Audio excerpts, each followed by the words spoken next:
Bendiciones, hermanos. Buenas noches para todos los que ya están conectados. Quiero llevarles a Éxodo capítulo 2 para los que tienen sus Biblias. Éxodo capítulo 2.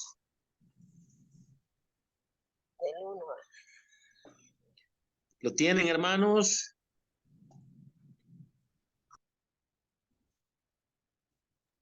Amén, hermano. Vamos a leer versículos 15 al 25, donde vamos a ampliar un poco más para nuestra lección para hoy, hermanos. Y dice de esta manera: oyendo Faraón acerca de este hecho, procuró matar a Moisés, pero Moisés huyó de delante de Faraón y habitó en la tierra de Madián. Y estando sentado junto al pozo, 7 hijas que tenía el sacerdote de Madián vinieron a sacar agua para llenar las pilas y dar de beber a las ovejas de su padre. Mas los pastores vinieron y las echaron de ahí. Entonces Moisés se levantó y las defendió y dio de beber a sus ovejas. Y volviendo ellas a Reuel, su padre, él les dijo: ¿por qué habéis venido hoy tan pronto? Ellas respondieron: un varón egipcio nos defendió de mano de los pastores y también nos sacó el agua y dio de beber a las ovejas. Y dijo a sus hijas, ¿dónde está? ¿Por qué habéis dejado a ese hombre? Llamadle para que coma. Y Moisés convino en morar con aquel varón, y él dio su hija Séfora por mujer a Moisés. Y ella le dio a luz un hijo, y él le puso por nombre Gersón, porque dijo: forastero soy en tierra ajena. Aconteció después de muchos días, murió el rey de Egipto, y los hijos de Israel gemían a causa de la servidumbre, y clamaron, y subió a Dios el clamor de ellos con motivo de su servidumbre. Y oyó Dios el gemido de ellos, y se acordó de su pacto con Abraham, Isaac y Jacob. Y miró Dios a los hijos de Israel, y los reconoció Dios. Hermanos, vamos a ampliar un poco más de lo que hemos estado aprendiendo. Podemos ver entonces, hermanos, en estos versículos que los planes y los propósitos de Dios son perfectos, más allá de nuestra forma de pensar naturalmente. Tenemos que aprender que Dios es soberano, Dios cumple sus propósitos, sus planes. Podemos nosotros aprender, mis hermanos, a hacer un pequeño resumen para conectarnos a la idea que tenemos para ampliar, de que nosotros debemos de aprender de que si Moisés encontró refugio en Madián, aunque él se había criado y educado en la sabiduría de los egipcios, estuvo dispuesto a ayudar a las hijas de Israel a que abrevaran sus rebaños. Nos ayuda a comprender entonces que a Moisés le gustaba hacer justicia, como mencionamos la semana pasada, y actuar en defensa de los indefensos, de quienes se veían dañados, cosa que todo hombre debería hacer si está a su alcance. Lastimosamente, pareciera ser, hermanos, que esta forma de actuar ya es de muy pocos hombres, pero aquellos que están en la fe o maduros en la fe siempre ven de manera tan anormal lo que es la injusticia, lo que no es correcto. lo que hace daño a otro y que de alguna manera tiene que levantar la voz para marcar la diferencia, para ayudar, para colaborar, para que se viva lo más justo que se pueda. Vemos entonces la actitud de Moisés en relación a estas mujeres. Y si Moisés encontró refugio en Madián, naturalmente pareciera ser sin dirección, pareciera ser sin propósito porque andaba huyendo del rey de Egipto. Pareciera ser que fuera algo accidental, pero todo estaba en los planes del Señor. Dios estaba encaminando los pasos, los sentimientos y pensamientos de Moisés para poder llegar a ese lugar y así Dios cumplir su propósito con lo que tenía que hacer en el ministerio de Moisés. Vemos entonces este núcleo familiar que establece Moisés de acuerdo al contexto en lo que nos está enfocando la palabra del Señor.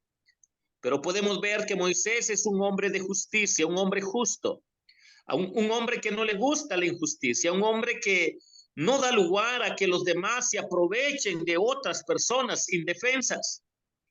Podemos ver esto en su forma de vida y poder comprender, hermanos, que lo que estaba pasando, Dios lo estaba encaminando para que saliera a luz el plan perfecto del Señor. Si a Él le gustaba hacer lo bueno, cada uno de nosotros debiera de meditar, hermanos, de que donde quiera que nos ponga la providencia de Dios, la misericordia de Dios, en cualquier lugar que el Señor nos ponga, tenemos que buscar en hacer lo bueno y hacer justicia. Debemos desear ser útiles y tratar de serlo. Hermanos, ser útiles en el lugar donde Dios encamina nuestros pasos es la gran bendición para que nosotros recordemos como cristianos que somos salvos para servir. Si somos salvos para servir, hermanos, en cualquier lugar lo vamos a hacer. No solo dentro del templo, no solo dentro de los ministerios de la iglesia, sino donde se puede, donde hay oportunidad de servir con aquellos vecinos que no entienden el evangelio o con aquellos de cierta comunidad que todavía no entienden el evangelio. Pero si nosotros ya tenemos la luz del evangelio, nuestro propósito debe ser siempre para ver en qué podemos servir. Y aunque la gente pague mal, y aunque los hombres que viven en oscuridad paguen mal, nosotros debemos de marcar la diferencia. Porque el Señor nos llamó para hacer luz en medio de las tinieblas, para que podamos servir. Servir para que Jesucristo sea glorificado en nuestras vidas. Gloria a Dios si lo podemos hacer dentro del templo, alabado sea el Señor. Si lo podemos hacer dentro de los ministerios, alabado sea el Señor. Pero si lo podemos hacer lejos de nuestras cuatro paredes, de nuestro hogar, de nuestra congregación, nosotros debemos de darle gloria y honra al Señor, que si hay algo que se agrada a Dios de sus hijos es cuando aprenden a servir para darle gloria y honra al Señor en donde quiera que estemos, donde Dios nos lleve y donde Dios encamine nuestros pasos. Entonces, desear ser útiles y tratar de dar lo mejor para el Señor, mis hermanos, glorifica al Señor en el orden correcto. Cada uno de nosotros tenemos que entender que cuando no podamos hacer el bien que debemos, tenemos que estar preparados para el bien que podamos, para poder mantenernos delante de los ojos del Señor en el orden agradable. Cada uno de nosotros podemos notar que esta escena de Moisés nos da esa chispa de luz para que entendamos, hermanos, que Dios cuando llama a alguien de manera anticipada, de alguna manera le induce, le enseña a servir para que pudiera ser de impacto, pudiera ser ejemplo para gloria y honra del Señor. Nosotros podemos notar que la actitud de Moisés, por actuar con justicia, con lealtad, con honestidad, Moisés mismo entonces se recomienda al príncipe de Madián, al papá de este grupo de muchachas, para comprender, mis hermanos, que nuestras mismas actitudes nos pueden recomendar cuando hay integridad, cuando hay temor de Dios en nuestros corazones. Podemos ver que la palabra de Dios nos revela que cuando Moisés se recomienda a sí mismo, podemos ver la bendición de Dios de proveerle hasta esposa para que Dios vaya afinando este futuro matrimonio, para que Dios vaya preparando este futuro matrimonio al ministerio que tenía que usarlos para gloria y honra del Señor. Podemos nosotros notar que si Moisés se casó con una de las hijas de este hombre, podemos nosotros ver que Jetro estaba consciente de lo que era la personalidad de Moisés para poder llegar a un acuerdo y así darle a su hija mayor.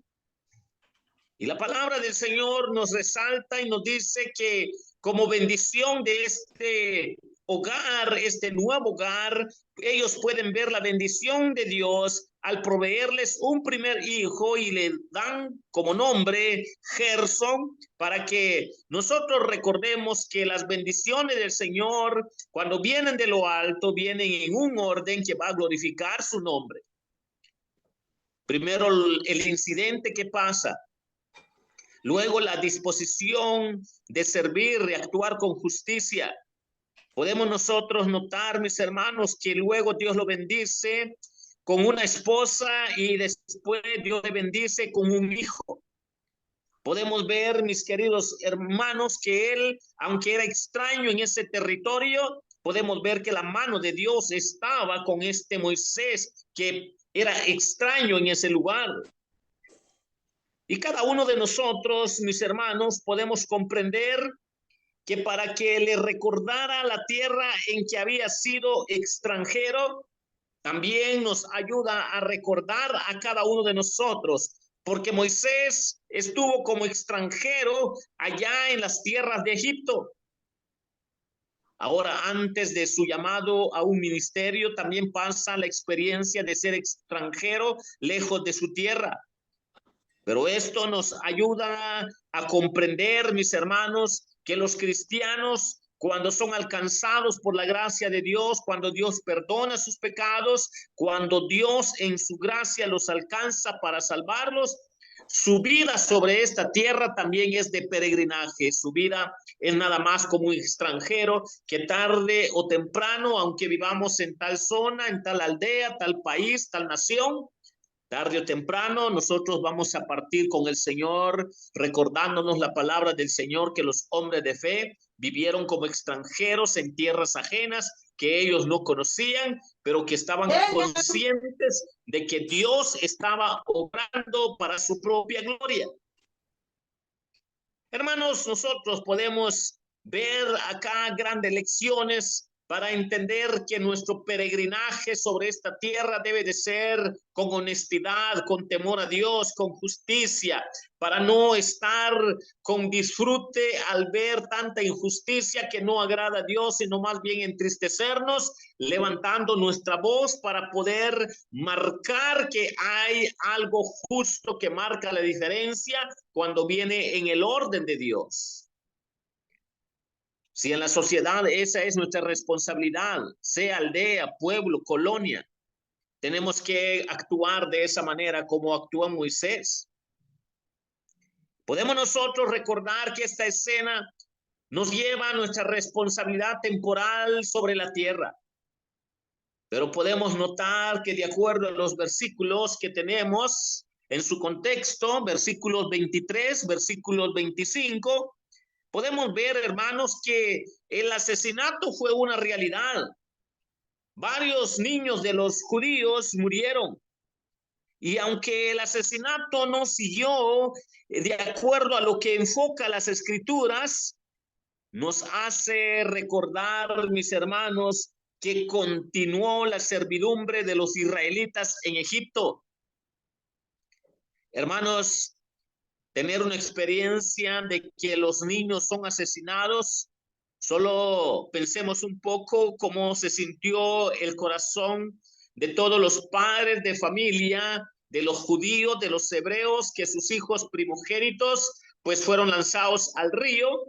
Podemos notar entonces que ya es la segunda ocasión de parte de este rey egipcio, porque la primera vez mandó a matar con las parteras, pero las parteras no obedecieron. Ahora los manda a tirar en el río y vemos que Dios siempre está al tanto, cumpliendo sus propósitos en medio del dolor, en medio de la desgracia.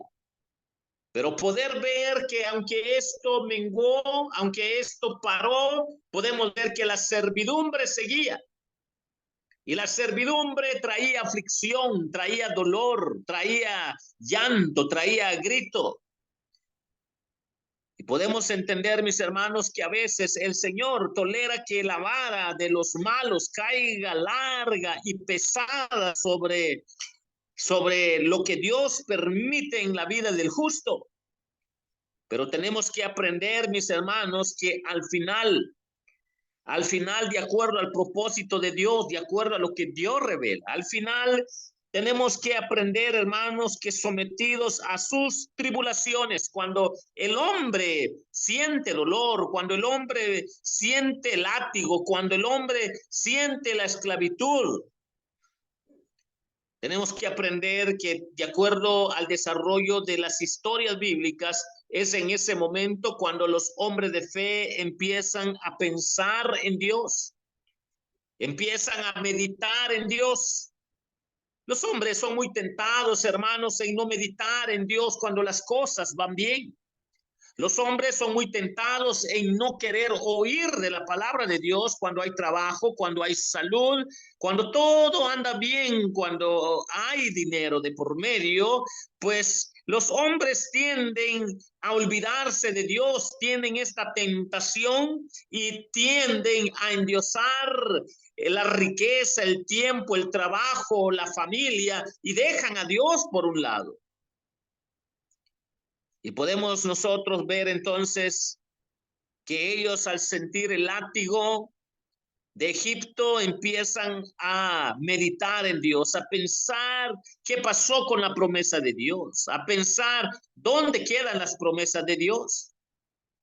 Hermanos, nosotros podemos notar acá que si el Señor nos ayuda a comprender de que tolera que la vara de los malos caiga larga y pesada sobre la vida de sus hijos de fe, de la familia de fe, del pueblo de fe, es porque conoce nuestra naturaleza pecaminosa, pero también si ellos empiezan a pensar en Dios, no es porque ellos eran buenos, no es porque ellos eran hombres bondadosos o hombres de acuerdo al corazón de Dios, sino porque la misma palabra de Dios, de acuerdo a las promesas de Dios, les hizo meditar realmente lo que Dios había prometido para la descendencia de ellos. Podemos nosotros pensar, mis hermanos, en Dios en términos humanos, pero tenemos que entender, mis hermanos, que si hay alguien que mueve el corazón del hombre para pensar en Dios, para meditar en Dios, para meditar en su palabra, para meditar cómo es la obra de Dios, para meditar cómo son las promesas de Dios, para meditar cómo Dios nos hace recordar sus mandamientos, sus promesas, sus preceptos, sus principios. Hermanos, el que se está moviendo en el fondo de cada corazón es el poder de su Santo Espíritu, el poder de su palabra, porque es Dios el que está siempre buscando al hombre pecador en sus delitos y pecados. Hasta cuando ellos sienten el látigo de Egipto, ellos empiezan a pensar en Dios. Y muchas veces nosotros somos tentados para vivir esos niveles. A veces no tenemos esa disposición para meditar en la palabra de Dios, para orar con Dios, tener comunión con Dios. Y hasta cuando empezamos a sentir el dolor, mis hermanos, a experimentar tribulación hasta que empecemos nosotros a darnos cuenta de que hay algo pesado sobre nuestra vida, de que de alguna manera la vara del faraón, la vara de Egipto está sobre nosotros. Nosotros empezamos a buscar de Dios pensando en Dios. Nuestra naturaleza mala tiende a actuar de esa forma. Mis hermanos, tenemos que aprender estas grandes verdades para no caer en esa tentación. Somos muy dados a estar pidiendo a Dios, pidiendo, ya sea por sanidad, ya sea por dinero, ya sea por trabajo, pero son pocos los que piden a Dios: Señor, yo quiero que tus pensamientos sean mis pensamientos. Señor, yo quiero que en realidad mis pensamientos sean de acuerdo a los pensamientos tuyos para que tú seas glorificado en mi vida. Y entonces, a la luz de la palabra del Señor, nos ayuda a comprender que el látigo de Egipto hace reflexionar al pueblo de Dios, pero que sin embargo también es Dios el que toma la iniciativa para estar moviendo el corazón de los hombres de fe y pensar en Dios en el orden correcto, en su provisión de gracia, en su poder, y que Dios tiene toda la disposición, mis hermanos, de socorrer, de ayudar, pero que muchas veces por nuestra propia negligencia, a veces actuamos de manera incorrecta y Dios nos tiene que someter al orden para volver a agradarle y que Él se glorifique en nuestras vidas. Mis hermanos, es señal de que el Señor viene a nosotros con liberación cuando se inclina y hace que clamemos a Él. Si es señal de que el Señor viene a nosotros con esa liberación de poder, cuando Él se inclina a vernos y hace que clamemos a Él, Él es el que mueve esa iniciativa en el corazón de los hombres de fe. Él se inclina para ver cómo está la vida de su pueblo, de sus hijos. Y Él es el que redarguye, quebranta el corazón del hombre para que aprenda a clamar a Él. Notemos dos cosas que hay acá en el contexto. El pueblo empezó a pensar en Dios, pero también el pueblo empezó a clamar a Dios.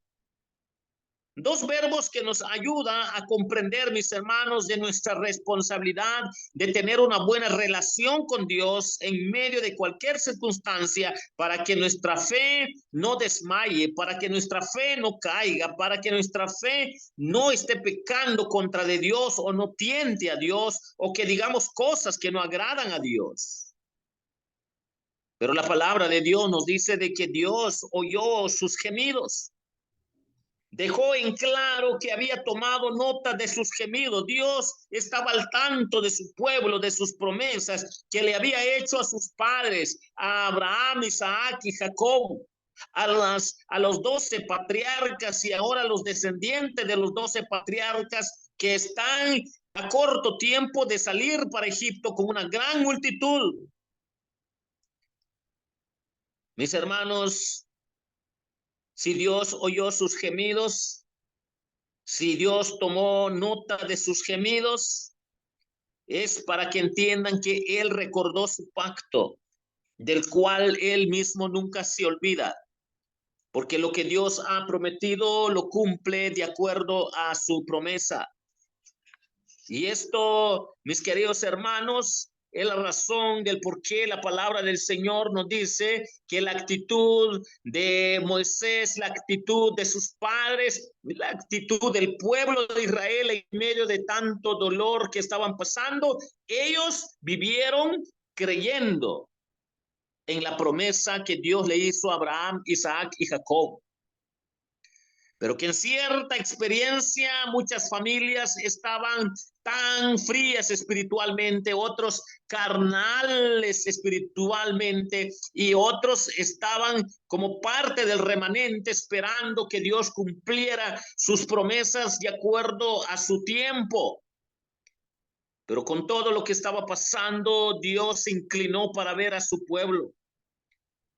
Mis hermanos, Que Dios se incline para ver a su pueblo es porque Dios está pronto para liberar a su pueblo. Dios está pronto para obrar por su pueblo. Dios está pronto para demostrar su poder en su pueblo. Dios está pronto para que glorifiquen a Dios dentro de su pueblo. Dios va a mover cielo y tierra para liberar a su pueblo, para que nosotros comprendamos la gloria del Señor, el poder de Dios, y que toda gloria, toda honra, todo poder es para decirle al Señor, Señor, tuyo es la gloria, la honra y el poder por los siglos de los siglos como pueblo de Dios.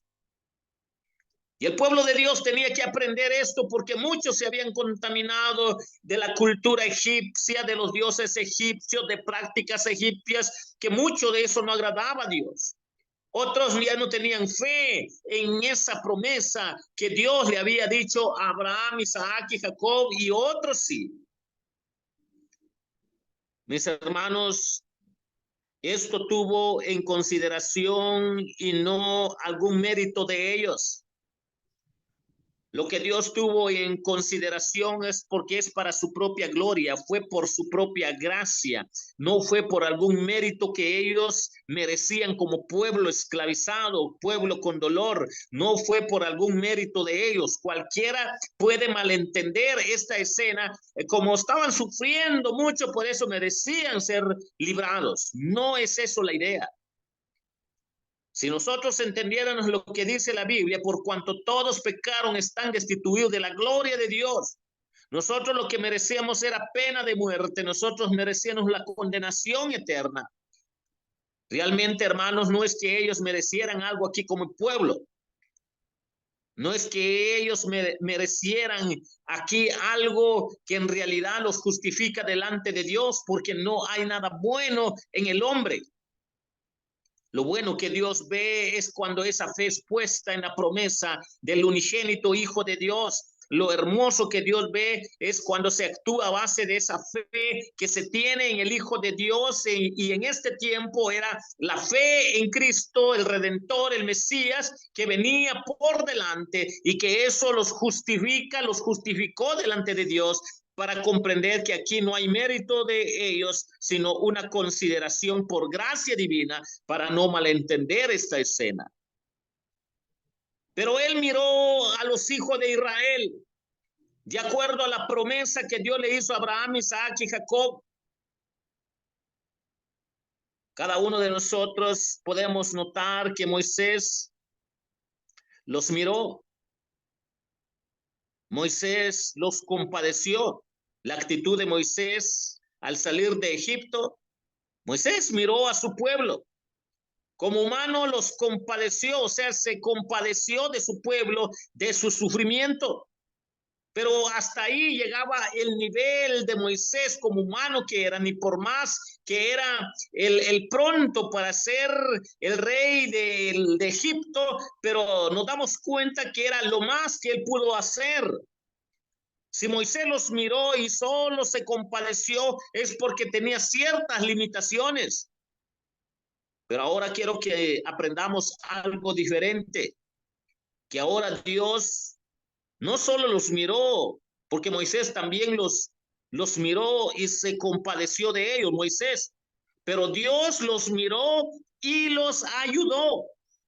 La diferencia, mis hermanos, que marca la diferencia, quien toma la iniciativa, quien da su poder, quien demuestra todo su gloria para poder glorificarse a través de su pueblo, fue Dios quien los miró como pueblo y los ayudó, los rescató, los liberó, los alcanzó para que ellos pudieran darse cuenta que la gloria y la honra es para el Creador, para el Señor. Podemos nosotros ver que Moisés tuvo respeto hacia ellos. Podemos ver que si esto fue la actitud de Moisés, pero ahora los ojos de Dios estaban tan fijos sobre Israel para mostrarse en favor de ellos, para poder manifestarse en favor de ellos. Y no había algún poder sobrenatural en Moisés, porque lo que Dios hizo con su pueblo a través de Moisés fue porque Dios le dio esa bendición a Moisés en ser instrumento en las manos de Dios. Y Dios siempre es así.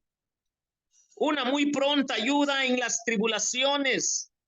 Hermanos, cuando el hombre de fe está pasando tribulaciones, pronto va a haber el socorro de Dios, que en las tribulaciones Dios va a demostrar de su gracia, de su bendición para aquellos quienes son hombres de fe. Podemos nosotros entender, mis hermanos, que esta pronta ayuda nos ayuda a recordar muchas promesas del Antiguo y del Nuevo Testamento, porque Dios siempre es misericordioso y socorre a su pueblo, no tomando en cuenta sus pecados, sus delitos, sino solo por su gracia se compadece de su pueblo para hacernos recordar, mis hermanos, que de parte de nosotros no merecemos nada de parte de Dios, porque no hay nada bueno en nosotros y es la misericordia de Dios que se expresa y se glorifica a través de nosotros cuando Dios obra para rescatar a su pueblo o a su hijo de fe o a la familia de fe. Entonces, podemos ver nosotros, mis hermanos, de acuerdo al contexto, podemos entender y decir, animaos vosotros, que conscientes de culpa y servidumbre, estáis esperando en el Dios Todopoderoso para ser liberados. Alguien que en realidad es liberado por el poder de Dios está consciente que no merece nada, que es culpable, que si algo llega de parte de Dios es solo por su gracia. Y esto es lo que la palabra del Señor nos recuerda, mis hermanos, que Dios en Cristo Jesús también nos está mirando. La razón del por qué Jesucristo vino a morir en la cruz, Dios está mirando al mundo, está mirando al hombre en sus delitos y pecados. Y podemos notar que a pesar de que el mundo es pecaminoso, los hombres son pecadores, nuestra naturaleza es pecaminosa, una llamada de amor desde la cruz se une a una promesa del Redentor. Y podemos nosotros recordar esta clara promesa que tenemos en Mateo capítulo 11 y 28 para ir terminando nuestra lección. Venid a mí todos los que estáis trabajados y cargados y yo os haré descansar. Hermanos, en el fondo la idea que hay acá es que todos somos culpables, todos somos pecadores, no hay justo ni a uno, no hay quien haga lo bueno, todos pecan de una o de otra manera. Pero cuando vemos que el pueblo clama a Dios es porque Dios en su gracia es el que inclina sus ojos hacia su pueblo para demostrar una prontitud de misericordia y de gracia para que Él sea glorificado. Y lo único que podemos nosotros ver acá con esta hermosa promesa en Mateo capítulo 11 y 28, venid a mí todos los que estáis trabajados. El ser humano, ni por más que se afane, trabaje, tenga millones, tenga títulos, si no es Cristo el que está siendo formado en su vida, no está alcanzando nada, porque la Biblia dice que todo lo que no es de fe es pecado. Pero cuando algo es fruto de la fe, esto glorifica al Señor. Los que estáis trabajados y cargados, con tanta forma limitada de pensar de los seres humanos que quieren alcanzar el éxito creyendo que esa es la vida. Están cargados, afanados, trabajando, dando prioridad a lo temporal y tristemente solo sale a luz su triste vergüenza de su naturaleza pecaminosa. Pero está la parte divina de la promesa del Redentor, con este llamamiento de arrepentimiento que dice, y yo os haré descansar. Solo aquel que pone su fe en Cristo y se arrepiente de sus pecados puede descansar en las promesas de Dios, creyendo que Él es el que batalla por su pueblo, por sus hijos.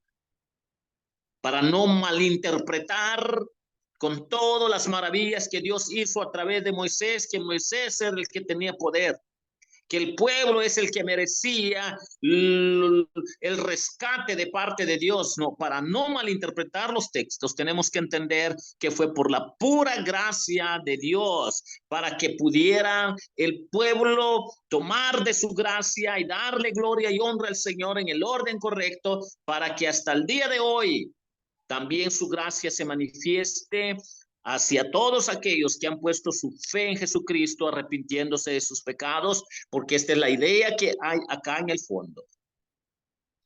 Mis hermanos, si nosotros logramos ver estas grandes lecciones que hay acá, podemos comprender que mientras que el pueblo no se detiene para meditar en la palabra de Dios, como le pasó al pueblo de Israel estando en Egipto, en medio del dolor, el látigo egipcio, hasta que se detuvo para meditar en las escrituras, en la promesa de Dios, hasta que se detuvieron para orar, hasta que pudieran ellos tener esa comunión con Dios en el nivel agradable. Dios, hermanos, no va a manifestarse cuando el pueblo es rebelde, pero cuando el pueblo empieza a meditar en la palabra, empieza a tener una comunión con Dios a través de la oración, Dios va a demostrar su poder en la vida de sus hijos para que Él sea glorificado. Porque en la rebeldía, en la necedad de pecado, hay consecuencias cuando alguien se aparta de Dios o no quiere saber nada de Dios, o su prioridad no es la palabra de Dios en su vida. Tiene consecuencias y llegará su momento en que lo cosecha. Mis hermanos, que el Señor les bendiga. La otra semana, si Dios nos regala vida, vamos a aprender un poco más. Dios les bendiga.